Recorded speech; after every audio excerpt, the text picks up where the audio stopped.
एक बार की बात है, एक छोटे से गांव में एक आदमी रहता था। उसके घर के पास में एक पहाड़ था, जहां पर वो रोज सुबह जाता।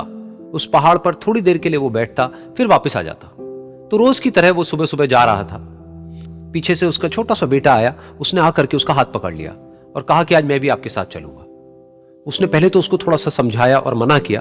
कहा कि जो रास्ता है वो बहुत ही छोटा है और चढ़ाई बहुत ज्यादा है, तो तुम मेरे साथ नहीं चल पाओगे। लेकिन फिर जब उस बेटे ने जिद करी तो पिता मान गया। तो दोनों पहाड़ पर चढ़ने लगे। पिता ने बेटे का हाथ कस के पकड़ा हुआ था। लेफ्ट साइड में पहाड़ थे, राइट साइड में खाई थी और रास्ता बहुत ही छोटा था।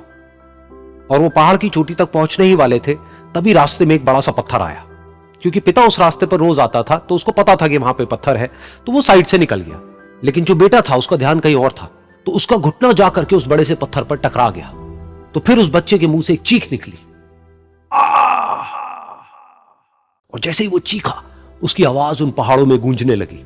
इससे पहले उस बच्चे ने कभी भी अपनी आवाज की गूंज नहीं सुनी थी, तो उसे समझ नहीं आया कि क्या हो रहा है। वो अंदर से थोड़ा सा घबरा गया।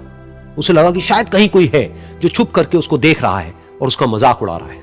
फिर उस बच्चे ने बोला, कौन हो तुम? कौन हो तुम? तो जब उस बच्चे ने इस गूंज को सुना, उसे गुस्सा आ गया। उसे लगा कि कौन है ये जो मेरा मजाक उड़ाए चले जा रहा है। फिर उसने गुस्से से कहा, मैं तुम्हें छोड़ूंगा नहीं। और फिर जैसे ही उसने इस गूंज को सुना, वो घबरा गया। उसके पिता समझ गए थे कि क्या हो रहा है। उसने अपने पिता का हाथ कस के पकड़ लिया और उनसे पूछा, कौन है ये जो मुझे इतना तंग कर रहा है? कौन है ये जो मुझे इतना डरा रहा है? तो उसके पिता थोड़ा सा मुस्कुराए और उन्होंने खाई की तरफ देखा और जोर से बोला, मैं तुमसे बहुत प्यार करता हूं।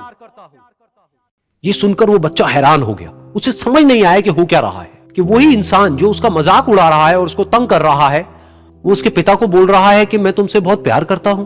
तो उसके पिता ने अपने बेटे को देखा और वो समझ गए कि उसके मन में क्या चल रहा है। और फिर दोबारा उन्होंने बोला, तुम बहुत अच्छे हो। और ये सुनकर उनका बेटा भी थोड़ा सा मुस्कुराया और पूछा अपने पिता से कि ये क्या हो रहा है। और फिर उसके पिता ने अपने बेटे को समझाया, ये जो आवाज तुम सुन रहे हो ना, ये किसी और की नहीं है, ये तुम्हारी ही आवाज है जो कि पहाड़ों में गूंज रही है और तुम्हें अपनी ही आवाज सुनाई दे रही है। जैसा तुम बोलते हो ठीक वैसा ही तुम्हें सुनाई देता है। अगर तुम गुस्से से कुछ कहोगे तो पलट करके जो आवाज आएगी उसमें भी गुस्सा होगा, लेकिन अगर तुम कुछ अच्छा कहोगे तो वो आवाज भी अच्छी होगी। बिल्कुल इसी तरह से हमारी जिंदगी में भी होता है। जैसा तुम अपने मन में इस जिंदगी के बारे में सोचते हो, ये जिंदगी तुम्हारे लिए बिल्कुल वैसी ही हो जाती है।